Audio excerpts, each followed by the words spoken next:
Is your work ethic actually holding your business back? Many busy business owners find themselves trapped in a cycle of hard work that ultimately stunts their business growth. They become the bottleneck, overwhelmed, trying to handle every task from minor details to major decisions.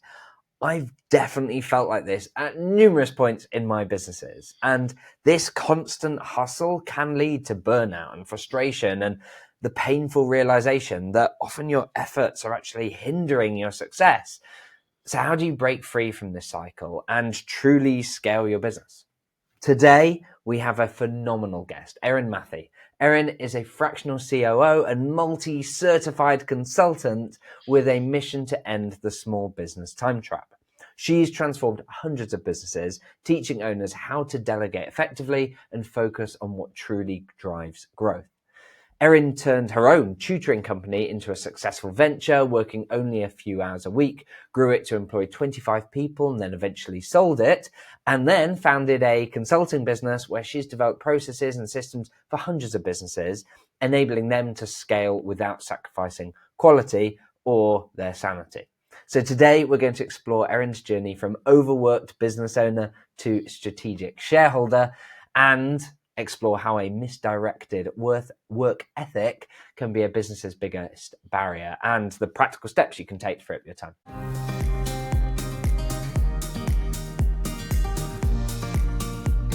Welcome to De-Stress Your Business, the podcast where we show you how to get incredible results in your business without constant stress. I'm Lexus Kingsbury, a serial entrepreneur and founder at AirManual, and I'm joined the amazing Erin Mathie. Welcome to the podcast, Erin.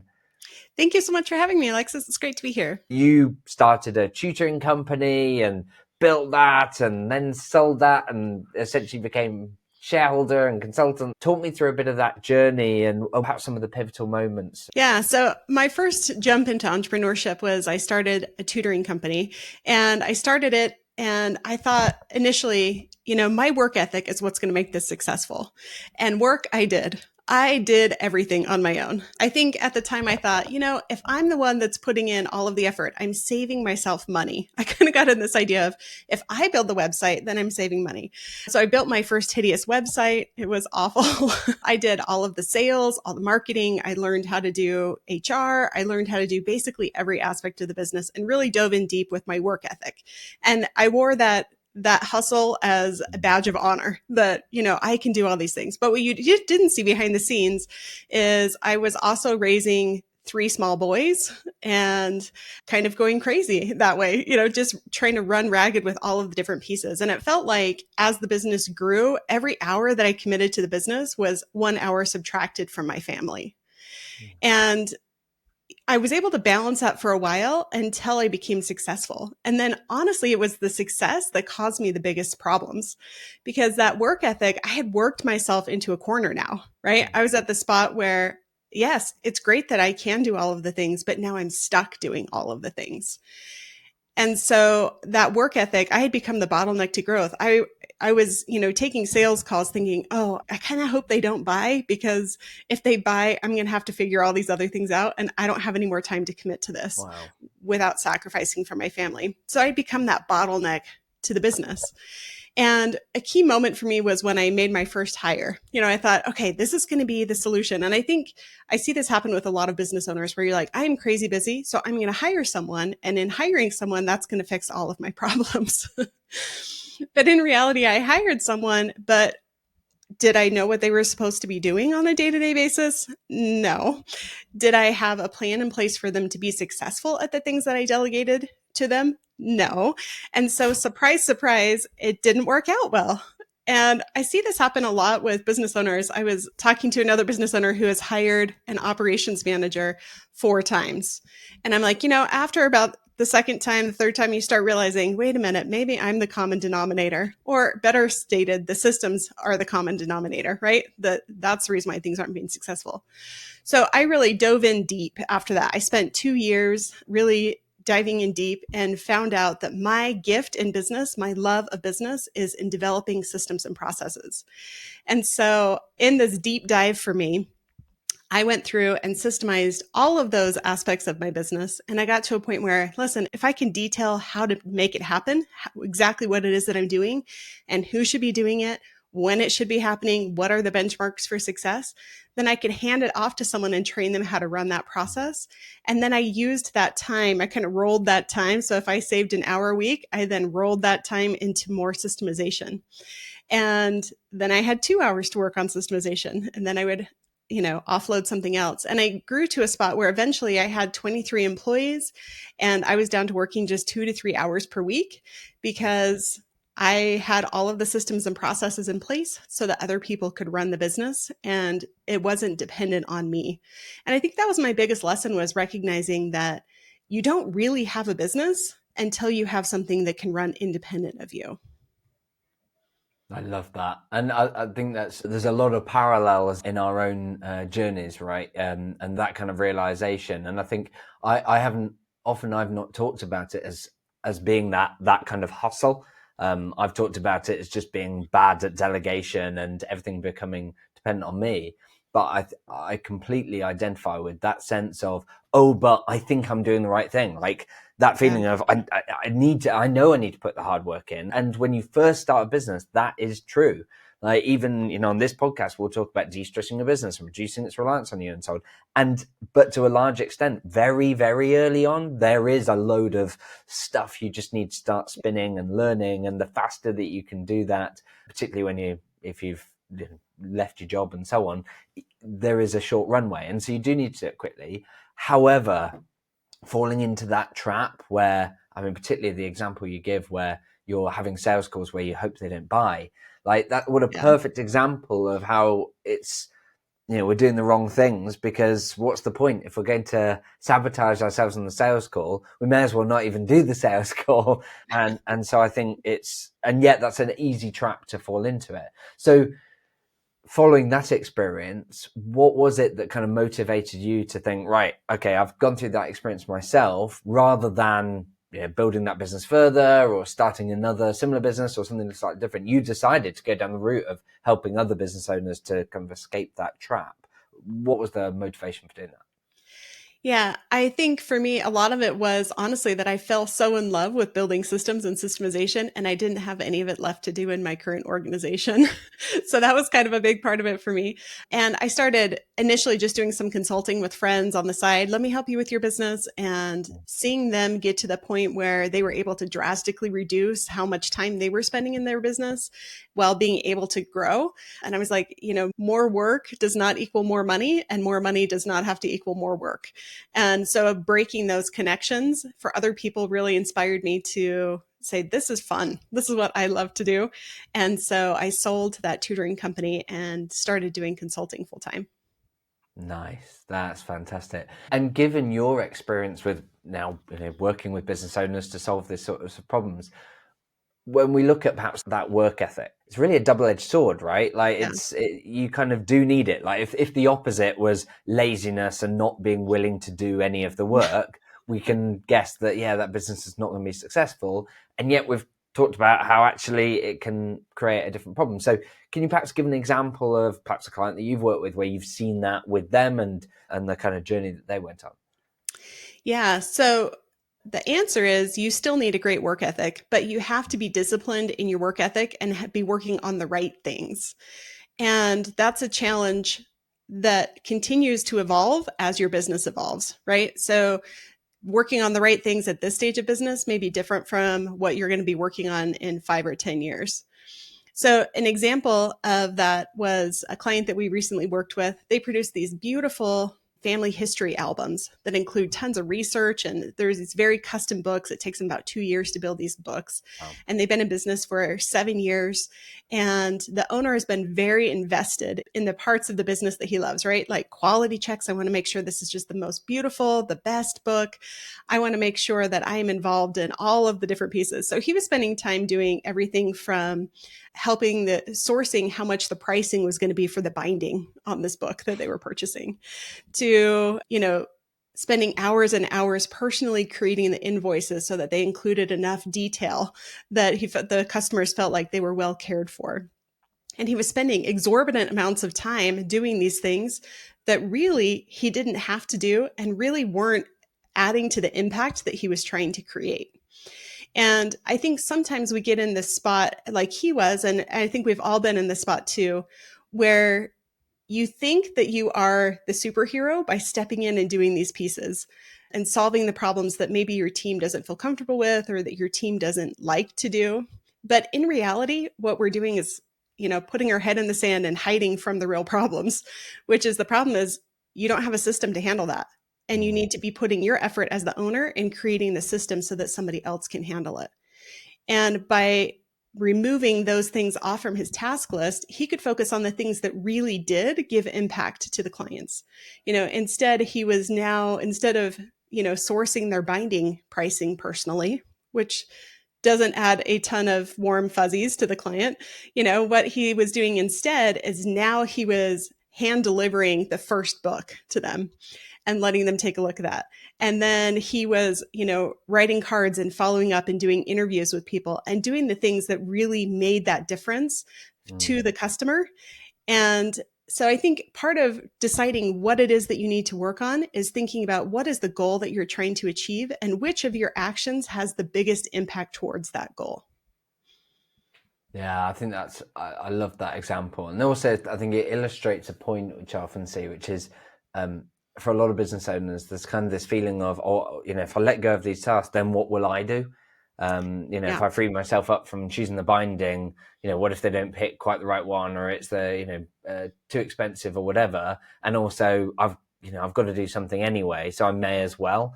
And I think that as soon as you start shining a spotlight on where should you be spending the time, what will add value to the client, how are you going to convert this client into referrals to others or great case studies or super happy clients, I think then it focuses the mind a bit more. And so I think that's a really nice example. One of the things that I talked about earlier on was around how actually you can become that bottleneck to the business. What are the most common areas you see business owners get stuck with the most and hold back their growth? Yeah, that's a great question. I think the places where I see them get stuck a lot is in approvals, feeling like they have to approve everything. So that could be approving invoices. It could be approving all of the quality control, approving expenses. Getting stuck in that approval spot leads to a lot of those bottlenecks, because part of delegating isn't just about delegating the tasks. It's also, you have to think about delegating the authority to make the decisions.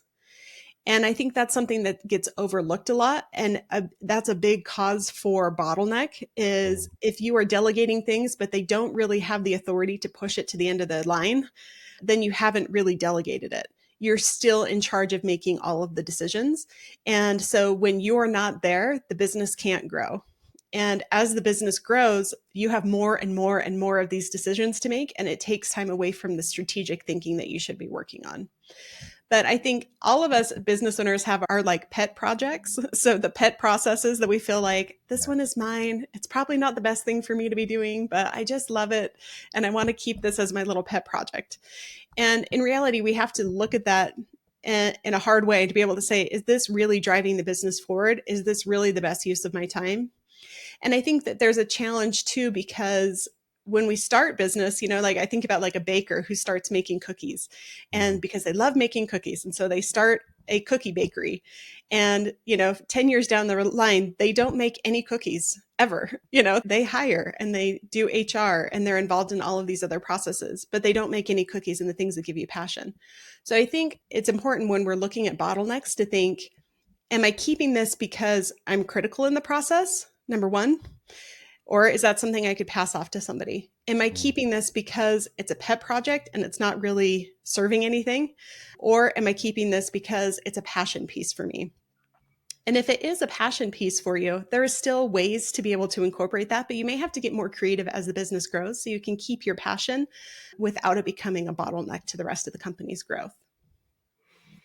Yeah, nice. I think it reminds me of a few previous episodes. It reminds me of an interview with Jason Greystone, in which he talked about his recommendation is just keep delegating the things that you enjoy least, which I think is kind of that counter to, as you say, what about those tasks that you enjoy doing? How do you deal with the You don't want to delegate those things necessarily, or at least not too early.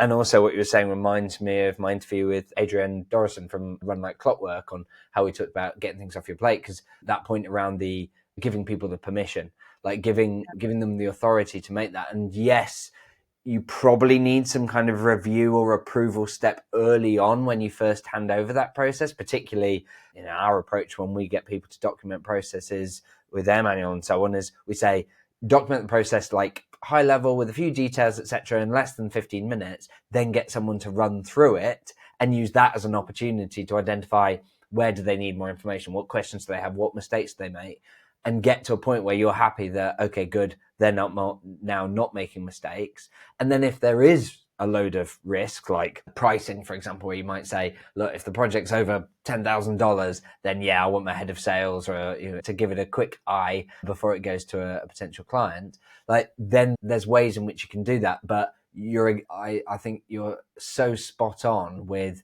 the temptation for so many business owners to make themselves the default approval point in so many areas of the business. And initially it feels fine because it's like, well, I'm delegating the rest of the process. All I'm doing is an approval. But I think that firstly, you're still ending up with a big chunk, and over time that builds, but also the team can't push it over the line. They can't, if there's a proposal that needs to go to a client, if you're the bottleneck to that final approval, it means that team member can't send it. And then if you're reviewing it in the evening or at the weekend, they're not working then. So then you're probably going to send it over, which means the questions then come back to you from the client rather than to the team member. And it kind of creates that cycle that we've been talking about. I mean, in some cases, I also see this mentality of business owners almost, probably not intentionally, but almost seeing themselves as the heroes of jumping into the task and saving the day. Is that something that you identify with? Is that something you've seen in examples with your clients? Yeah, and it's something that I identify with. I think one of the biggest challenges, as I've been through this process a couple of times now, where I built a business that can run without me. The challenge is, and everybody's like, that sounds fantastic. I totally want that. That would make me feel fantastic to be at the spot where the business can run without me. But in reality, psychology kicks in at some point, and then you get to the end of that spot and you're like, hey, the business can run without me. What's my purpose? Why am I here? What am I doing for this business? Why do they need me at all? And what happens is it takes some time and some grace to feel comfortable in that spot of being a shareholder business owner instead of being involved in the day-to-day. And what happens often is that we get called back in and we go back and mess the process up ourselves. Yes. So we come back in. This has happened to me several times where I've said, you know what? In fact, this happened to me recently. I had a new opportunity for the team, and I had a team member that was very experienced in this particular area of working with clients on a particular software. And I had an opportunity come to me, and I thought, I'm going to do this. I'm going to be the one that tests out this software with this client, even though I am not the most gifted one on this software. I haven't used it as much as the rest of my team has. So I got into this and I ran the process. And at the end of it, I was like, that was a mistake. Why did I do that? Because the client, it was clunky. It was awkward because I'm not the one that's used to doing it all of the time. If that was something that I was doing on a day-to-day basis, it would be great. It would be fantastic. I used to be fantastic at it, but I'm focused on other aspects now. And so other people are better suited to it. So I think we get sucked back in a little bit because we think, what do you need me for? What's my purpose? And I have to somehow feel like I have to validate my worth to the rest of the company. Here's why you need me.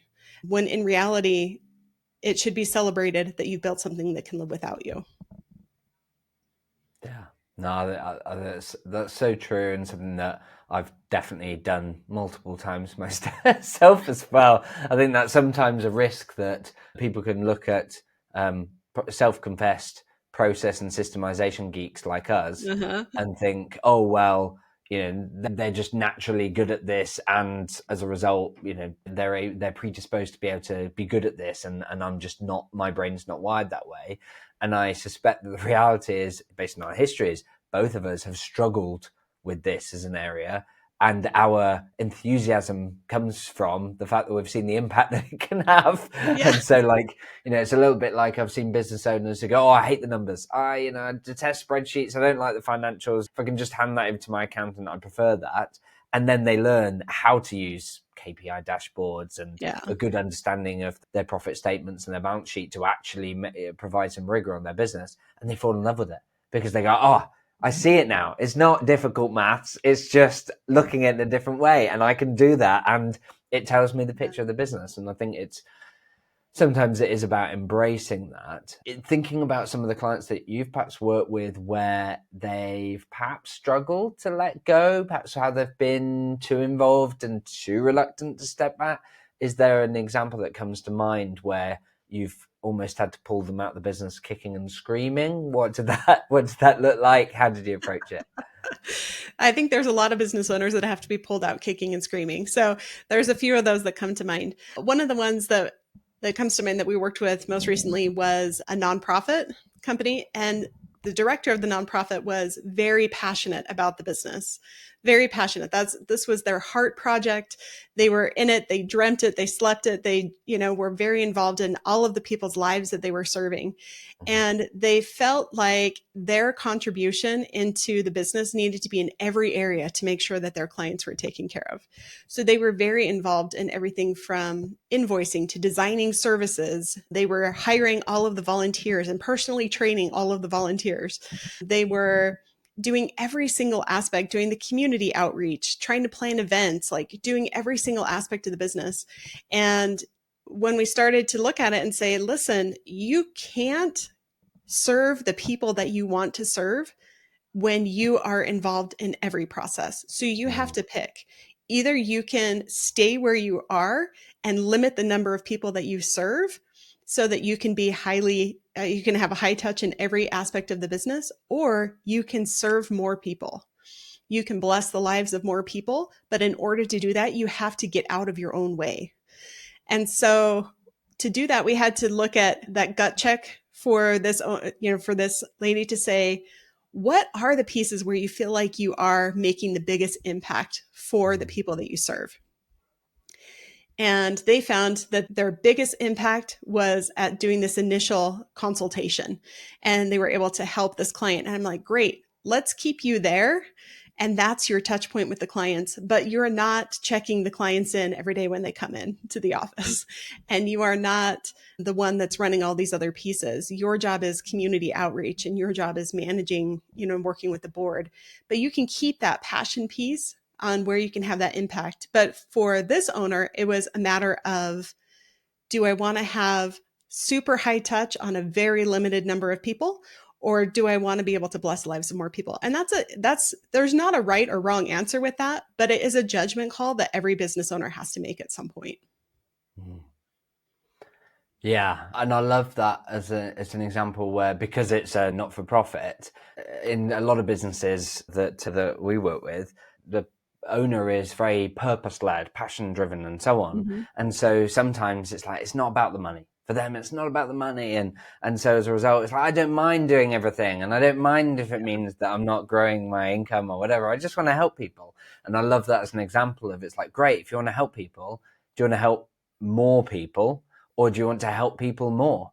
Or keep everything the same? And as soon as you look at it through that lens, you go, yeah, I want to help more people and I want to help those people more.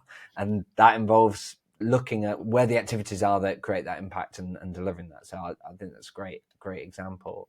For a business owner that's looking at this and going, yeah, I need to solve this. This is something that I'm currently stuck and so on.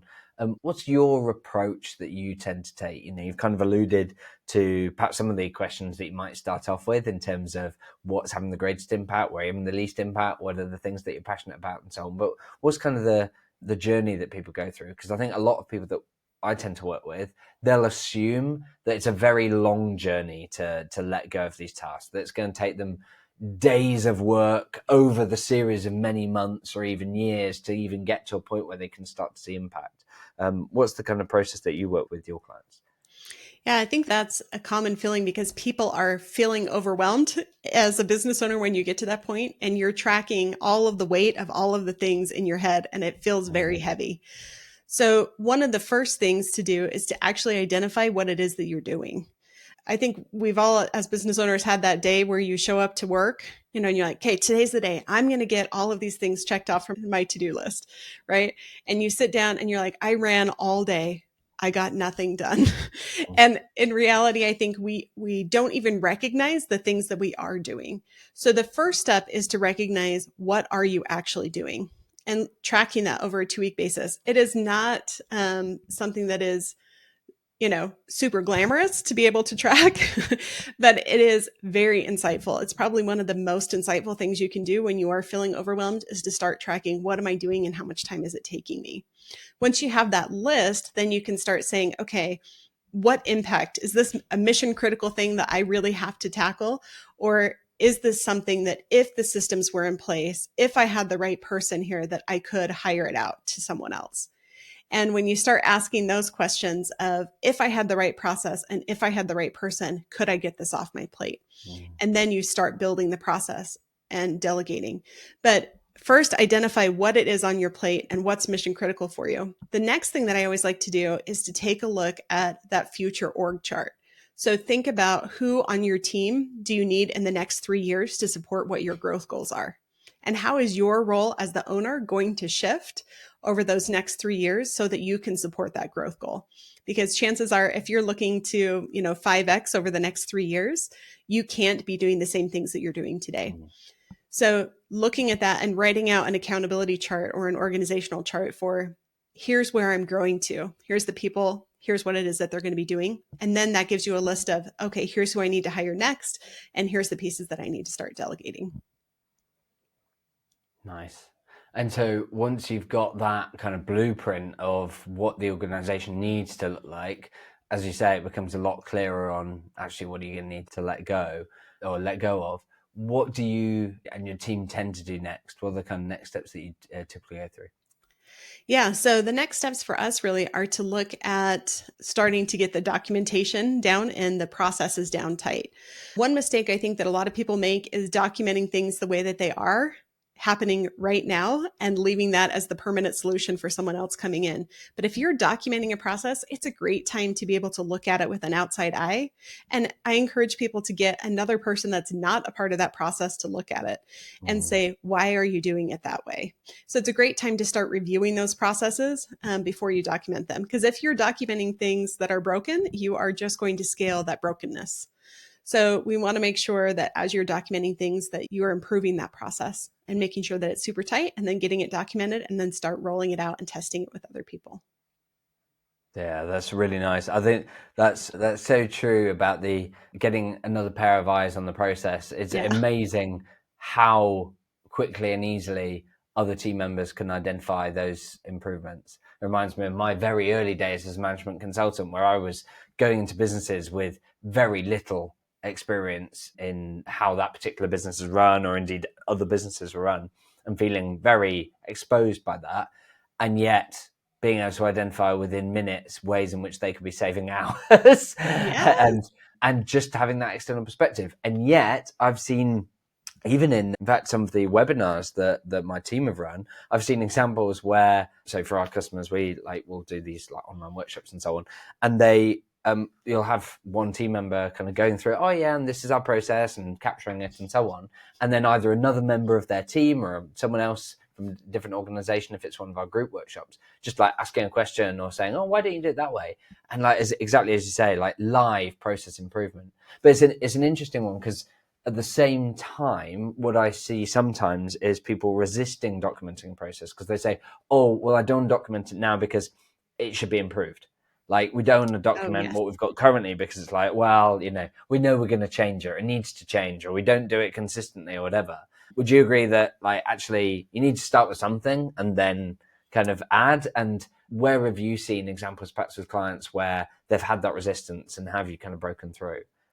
Yeah, there's always that idea of perfectionism that gets in the way of documentation, where we think, okay, if I'm going to put in the work, it's got to be, I want to document the perfect thing. The truth is that if you took 5 years to improve all of your processes and get them perfected and all documented, you would now have to start back over at the beginning because that process has changed. It just is the nature of business. You have to embrace that it's not going to be perfect all of the time, but it needs to happen in order to be able to support your growth. So implementing processes for keeping it up to date, implementing processes for improving it over time is critical, because if you invested all that time and that effort into documenting those processes, you want to make sure that it's still valuable, because your team won't use it if it's not up to date, and they won't use it if it, is incomplete. So it's this part of constantly having, recruiting team members to all be systems thinkers, to be working on that process mindset. But I think starting the documentation process is what helps you to identify where those holes are. I was just thinking about a client that we worked with as a restoration company, and we were working with their office manager talking about how they run payroll. And she was telling us about the process. So I was in there with the office manager, and I'm in there with the owner, and they're talking about this payroll process. And the office manager is talking about, well, I create this spreadsheet and I put all this stuff together, and then I send it to our payroll processor. And then she puts it into her software, and then she sends me the report back. But there's usually 3 or 4 mistakes. So I fix it, and then I send it back to her. And then she'll send it back to me, and there's another 3 or 4 mistakes on there. So then I fix it and send it back. And you just see the business owner like melting on the... He's like, are you serious? This is what's happening every time. And so by starting that documentation process and having somebody else's eyes look at it, because we're so used to doing the process, even with its broken pieces, by starting that documentation process, the improvements will happen naturally as you get somebody else looking at it. Yeah, I think that's a great example, because I think it also illustrates that sometimes those improvements are obvious. We had a client yesterday who they were saying, oh, well, it'd be really good if we could perhaps get some external expertise on this process, because I feel like our process is only as good as we've created it. And so, rather than document ourselves, maybe we should use an external guidance. And of course, it's like, yeah, probably, yes, maybe you'll get some of that. And, it's a little bit like for certain processes, like we've developed, and I've talked about on previous episodes, we've developed templates around certain areas like employee onboarding or how to run one-to-ones or performance reviews and so on, that it's true, many businesses are terrible at doing some of those things. But particularly for the bread and butter of how your business works and the stuff that you have been doing on a regular basis, like your payroll, there are complexities. There are things that it has to be in that way because of X, Y, and Z. And yet often the people in your team will be able to shine that spotlight and be able to spot at least the biggest areas for improvement, like why have we got 8 back and forth with another payroll processor, and asking the very basic questions like what's causing that and why are they making those sorts of mistakes and what information would they need so that that mistake doesn't happen in future. And I think people hold themselves back a lot from making this kind of progress because, as you said, like I like the way you put it, it's kind of that, it's a version of that perfectionism. It's that thinking, oh, well, the best form of this would be that I create our absolute perfect 2B processes that uses the new system that we're hoping to invest in at some point in the next few years and get some external best practice and insight. And as a result, that becomes a project that they never do, rather than just getting on with it, getting it documented, having a few people involved, and suddenly you've got a process that's 50% better and 100% delegated. Yes. So I think that's really powerful. I'm wondering, like, there's probably loads of areas in a little bit like that where it's almost counterintuitive, because I think for a lot of business owners, business leaders, they kind of assume one thing about this area and the reverse is true. Are there any other myths that come to mind for you that the business owners tend to have? Yeah, I think one is that the business owner, one of the biggest myths is that the business owners think they know what the processes are. That sounds kind of harsh, but in reality, what happens oftentimes is, especially as the organization grows, you're so far from the front lines of where the work is being done that it's probably being done very differently from how you originally designed the process. We like to say that processes are either created by intelligent design or they are created by evolution.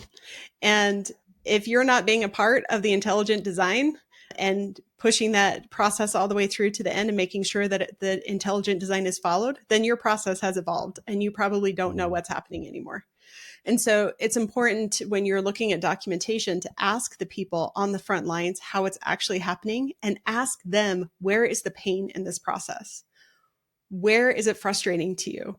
Where do you wish it could be different? And maybe there's an easy solution to fix that that person just is not aware of, that you could step in and be a part of that intelligent design for the new process.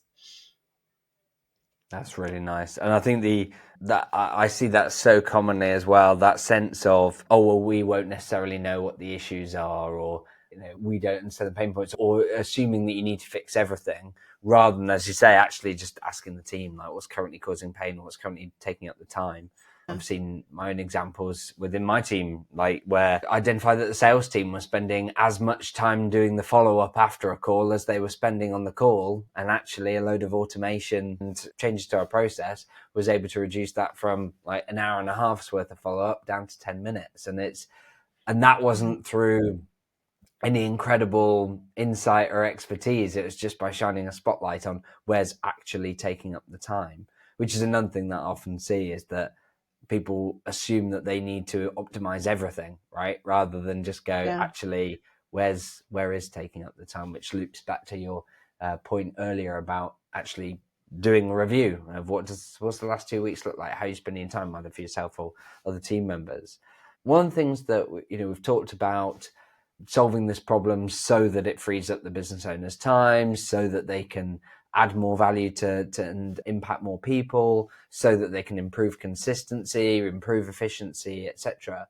What are perhaps some of the impacts that you've seen from working with clients on this sort of stuff? What's the scale? Because I think sometimes there's an assumption around incremental benefit, like, oh, well, changing my processes, document a thing here, it's probably not going to be earth shattering. Maybe it'll help me 10% or whatever. But actually, I'd probably prefer just to focus on marketing and get a load more customers in. And I think that is incorrect. What's been your experience of working with clients? What's the kind of level of impact that you've seen?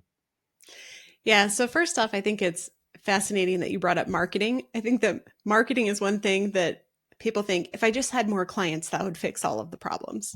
So that's a common myth that I think business owners believe, is that if we just could bring in more clients, if we had more leads, that would fix all of our financial problems or all of our stress problems. But in reality, sometimes if you grow that marketing, this whole thing will shut down. Having more success is sometimes what breaks it.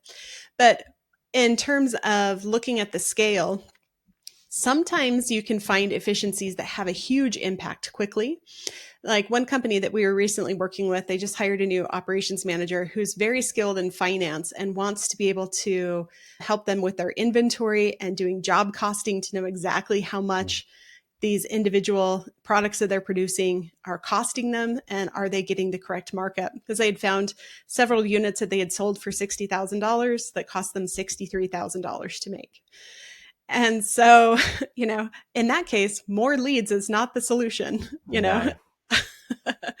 So they were struggling to put together a system. So he was building this whole job costing methodology. And I said, wow, this is really intense. How much time is it taking you to do all of this data entry? And he said, well, right now I'm spending about 3 hours a day ordering inventory, and I'm spending 5 hours a day doing data entry for all of this job costing. And so we looked at his process and we got sparkles in our eyes, oh, we can fix this. And so we looked at doing some automations and readjusting the process for it. And we took his 8 hours a day that he was spending on data entry and inventory and cut that down to 2 hours a day. And now he can spend the other 6 hours a day managing for profitability, which is what his main goal was to begin with. So sometimes you can find those big wins where you're like, okay, we're going to fix this in a big way very quickly and easily. I would say in general, that's not the way it typically happens. It's an accumulation of small changes, right? And it is some of that rolling time forward. I think, like I mentioned before, where, okay, maybe you're currently doing a process that's taking an hour a week, but, document that process, get it tight, delegate it off to someone else. Well, it freed up an hour of your week. So you take a longer lunch break. I don't know what you do with that hour. But if you can use that hour efficiently to be able to say, now I've got an hour left, what's the next thing that I can do? And I want to spend that hour documenting and systemizing the next area. And maybe that next thing saves you 3 hours a week. Well, now you've got 4 hours a week that you can spend on documenting the next thing. So that's where you find that balance, is in the growth and the accumulation of the small changes. You may find some big ones, which is awesome when you do. But in general, I think the more common process is that small accumulation. And then being able to identify the value of your time as an owner and what is the most profitable way for you to spend your time. So if you've freed up 4 hours of your time, you can say, okay, where do I want to spend that 4 hours next? And if that 4 hours is on making networking connections that are going to, have a huge impact on your marketing and sales, and that's the most efficient use of your time, then fantastic. It was definitely worth going through the process to delegate and document those 4 hours so that now you can spend your time doing things that produce a much, much higher revenue for you. Yeah, agreed. Yeah, I think that's really powerful. Fantastic. Well, Erin, I'm keen that other people learn more about you and that they're able to learn more from you. What's some of the best ways in which that they can do that? Yeah, so they're welcome to come to our website, and we've got some great freebies on the website that they can get. And it's processpartners.biz, so .biz. And we're also on pretty much all of the social media handles at process.partners. So process.partners on Instagram and all of the other platforms. So that's a great way for it to connect with us and start getting some tips as well.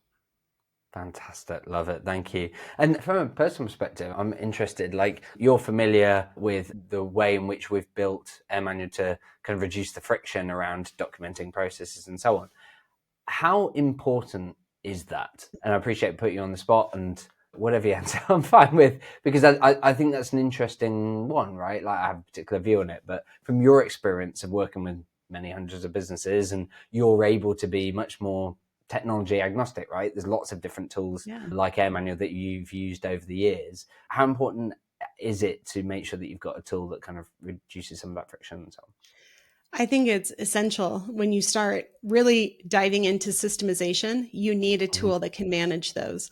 I think some people think, well, I'll have it, in my Google Drive or something, but it's so hard to find in a Google Drive. It's so hard to keep up to date. And there's no way to know if they're actually accessing it or if they're actually using that process. So when you're committed to systemization, you really do have to invest in a platform that can house that systemization and keep it up to date for you and create that one source of truth where everybody can go to for, where's the link to that right form that I'm supposed to fill out? And, what is the exact process for that? And is there an email template I'm supposed to use? But having all of that information in one spot that's easily searchable is amazing in its impact for getting people to actually implement the systems. Because it's one thing to design the systems, it's another to get people to actually implement it. So one thing that I love that you've done at AirManual is being able to create something that's easy to update and easy to use and is very accessible for both the person designing the system as well as the people that are the end users of that system. Fantastic. Yeah, that's great to get your perspective on that. So thank you for sharing that and putting all this apart there. So yeah, no, that's great. Fantastic. And if we want to learn more about how AirManual does that and what Erin is referring to, do check out airmanual.co. But otherwise, Erin, thank you so much for your time today. It's been fantastic having you on the podcast. I really appreciate you sharing your advice today. Yeah, thank you so much for having me. I'm so glad to be here. Fantastic. Well, thank you to you, Erin. And of course, thank you to our audience. Thank you so much for listening. If you found this episode useful, then please do subscribe to our YouTube channel, subscribe wherever you get your podcast to hear more from myself and experts like Erin that I managed to convince to share their deep insight and advice with you. It's worth mentioning that at the time of recording, we're fast approaching summer, and practicing what we preach around removing ourselves from the business, I'm planning on taking a full month off from work so that I can travel with my family in our new motorhome and go off and do that and travel across Europe. So that's what we're going to be doing. But one of the few activities that I'm absolutely required to do in my business is make sure that we've got awesome content for our fantastic podcast audience. So I'm going to be recording and sharing some mini episodes that answer some very specific questions from our audience. So if you have any topics or questions that you'd like me to go deep on in those episodes, then please email alexis.kingsbury@airmanual.co or post on LinkedIn and tag me in. And of course, don't be shy. Like, there's no stupid questions. And if you're thinking of a question, there's probably 100 other people who want to ask, but they hold back from asking it. So please do send me a message. And of course, as a thank you to Erin, please do post this episode on social media, tag us in, let us know what you found most useful. We'd really like that. But otherwise, until next time, have fun.